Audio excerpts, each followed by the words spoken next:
Jennifer and William bought an investment property to set them up for retirement. They were good landlords and over the years paid all of the repair bills. But that money never made it past the property manager's bank account. No, it's not a horror movie. This is someone's home.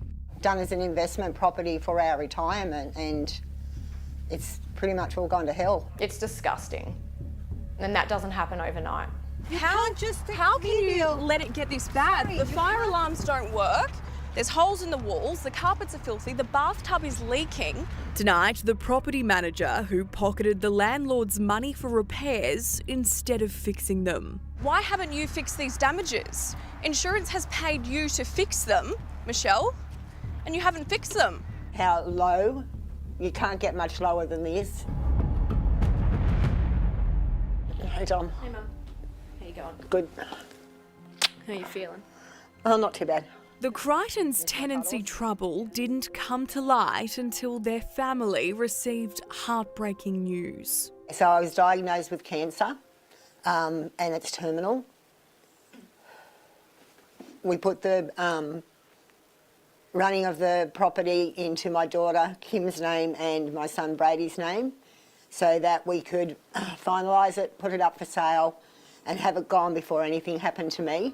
Jennifer and her husband William bought this unit in Deception Bay, north of Brisbane, 16 years ago. They live in Kyogle, northern New South Wales, so they've been paying this woman who calls herself Michelle Wu to manage the property. We want to be rallying around my mum and spending quality time with her, not chasing someone for money and damages to a property that they should have been able to retire on. As they prepare to sell up, their son Brady recently went in for an inspection, uncovering the shocking state it's in. Testing smoke alarm.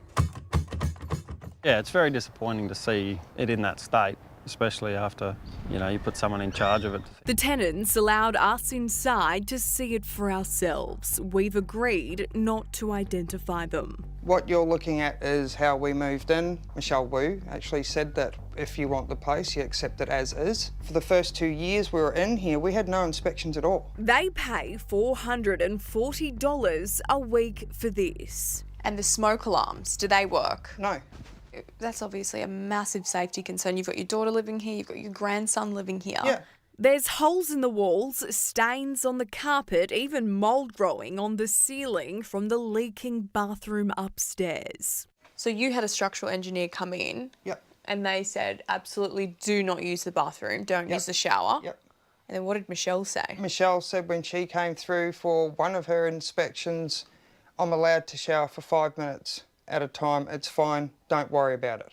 You can see the ceiling is sagging. The tenants say they've repeatedly raised fixing the damage with Michelle. Well, every time we've asked for inspections, she's always come up with an excuse that she's going overseas, the tenants aren't there, they've got COVID, you can't go in. How long did you go without an oven? We were without an oven for over a year.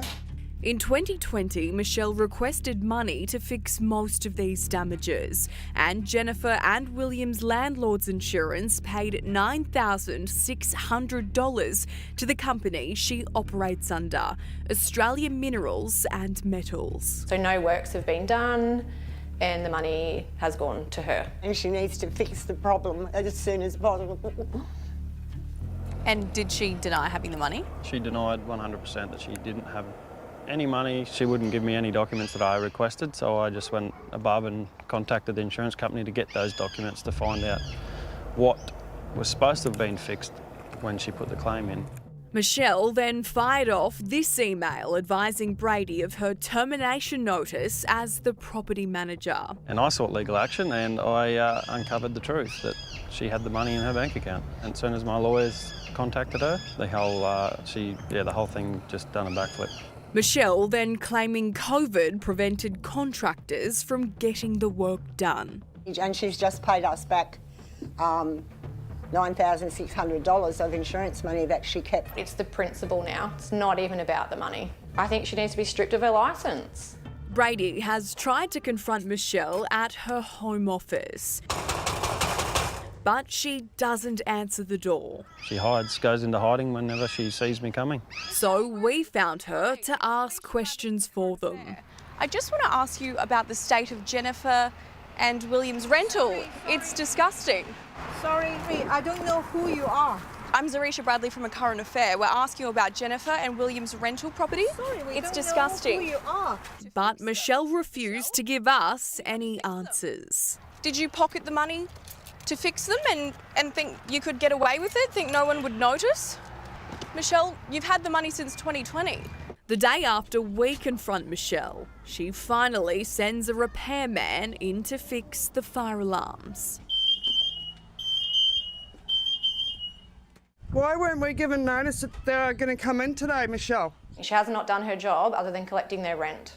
These property owners are well within their rights to be extremely disappointed and quite aggrieved at the poor service that they've received. Things like smoke alarm safety is one of the most fundamental legislative obligations. Antonia Mercarella is from the Real Estate Institute of Queensland. Not only is there potentially a case for professional negligence, but also the regulator may be interested. You are well within your rights to expect that photographs will be provided after each inspection with a summary of the state and condition of the property. She needs to be taken right out of the real estate.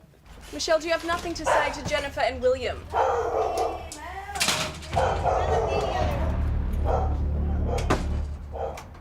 You're bad enough ripping anyone off, but someone as sick as Jennifer, that's disgraceful.